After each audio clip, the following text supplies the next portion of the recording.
Olá, tudo bem com vocês?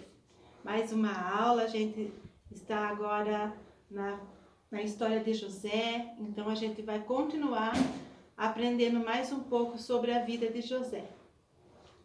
Então você que está aí, quando você estiver assistindo, pega a sua Bíblia, vamos ler junto Gênesis capítulo 42, versículo 3.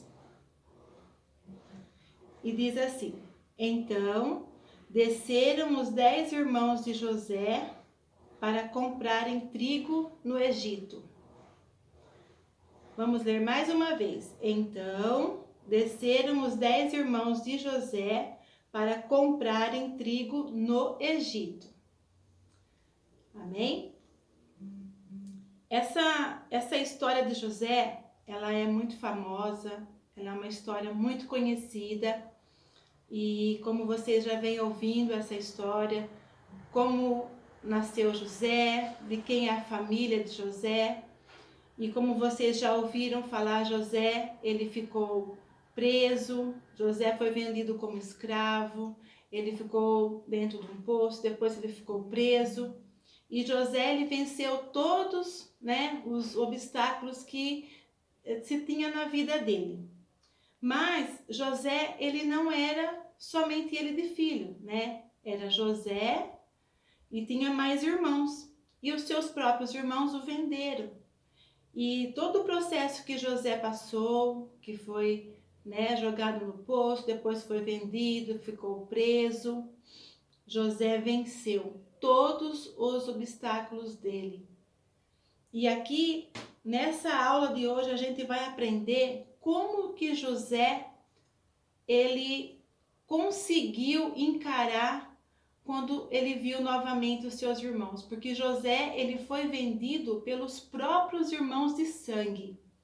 Só que José, como ele se tornou um vencedor, ele estava governando ali o Egito. Então, quando chegaram os irmãos dele, frente a frente, porque o versículo está dizendo o quê? Que os 10 irmãos de José, eles desceram ao Egito para comprarem trigo, porque aonde a família de José estava tendo muita fome. Em todo ao redor ali estava tendo fome. No próprio Egito estava tendo fome. Mas José, ele guardou os mantimentos e com isso ele teve para ter para eles no Egito e em volta ali do Egito.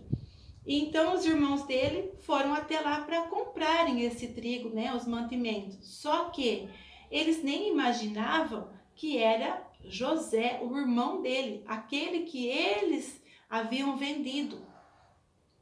E quando chegaram até José, imagina, José, aqui eu quero que vocês depois vão lendo o capítulo todo de Gênesis 42, Para que vocês venham ter sempre assim vontade de ler, porque ler a palavra, se a gente começar a ler todo dia, a gente vai ter o quê?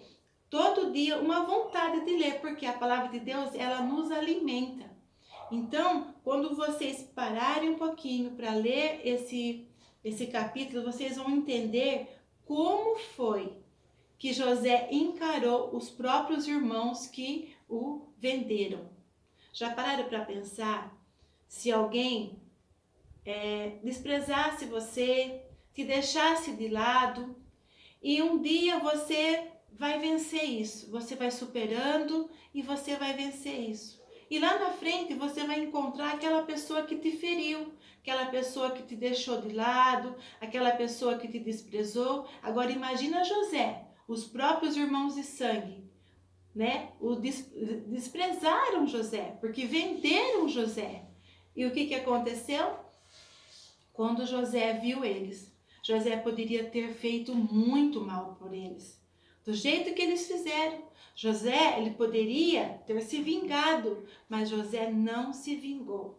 José, ele foi assim, até na hora que falou com eles, no versículo 7, diz que ele falou com eles asperamente, porque ele era um ser humano, ele estava ali vendo que os próprios irmãos estavam ali tão frio, indo comprar e dizendo que eles estavam ali e que havia só mais um irmão que tinha ficado em casa e que o outro irmão não existia mais. Já pensou?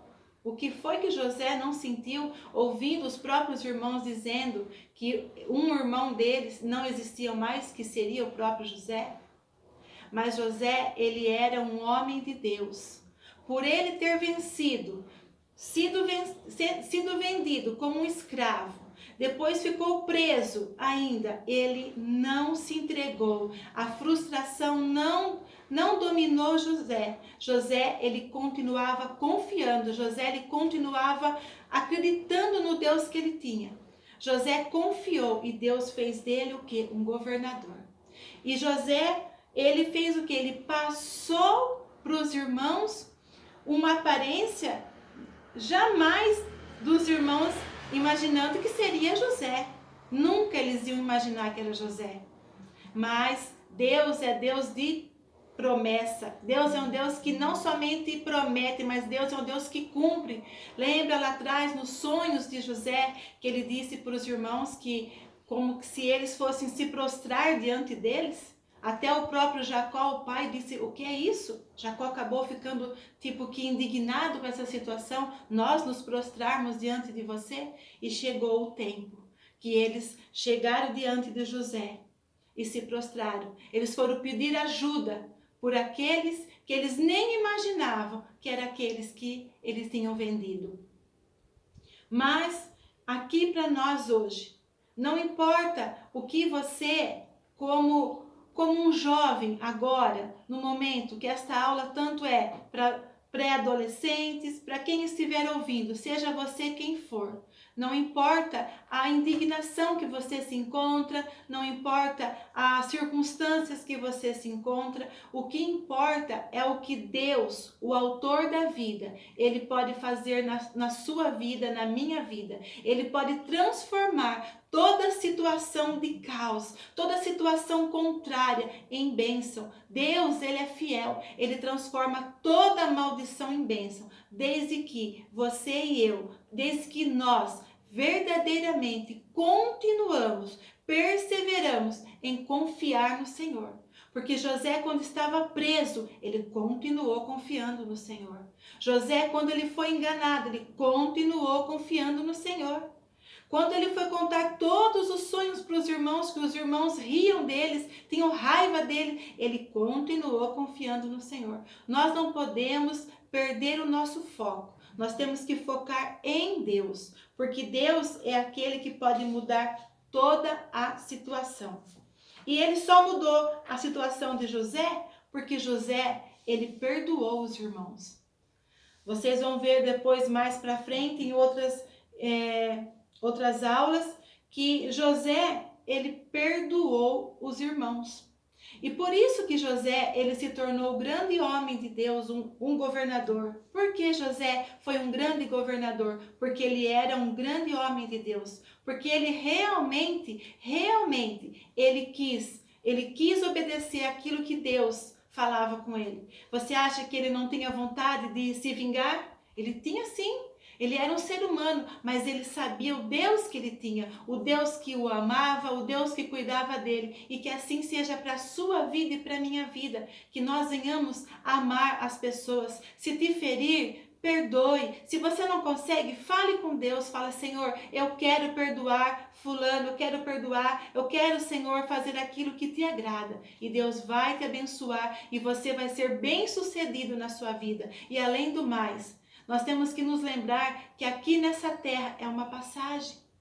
Nós temos que guardar que o Senhor tem preparado para nós um novo céu, uma nova terra. E se nós vivermos aqui amando, perdoando, vivendo de acordo com a vontade do Senhor, aquilo que está na palavra de Deus vai se cumprir na minha vida e na sua vida. Nós vamos ser prósperos aqui na terra e nós vamos ser abençoados com a salvação.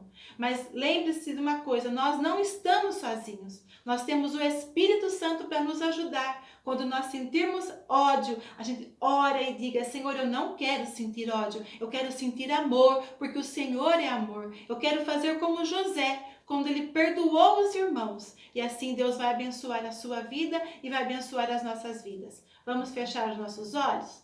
Querido Deus e amado Pai, em nome de Jesus, eu peço que o Senhor abençoe cada um, Pai, que ouvir esta aula, que ouvir esta mensagem, que nós venhamos verdadeiramente, Senhor, perdoar quem nos fere, que nós venhamos amar as pessoas. Pai, nós de nós mesmos não conseguimos, porque nós somos pó, mas o Senhor é o grande Deus, e através do sangue de Jesus, esse sangue que nos justifica, Pai, é Ele que nos ajuda. Então, Deus, através do Teu Espírito Santo, ajuda-nos, Senhor, a sermos verdadeiramente cristãos, a amar, a perdoar, Pai, para que o Teu nome seja exaltado. Muito obrigada por tudo, Senhor. Amém, Jesus, e amém.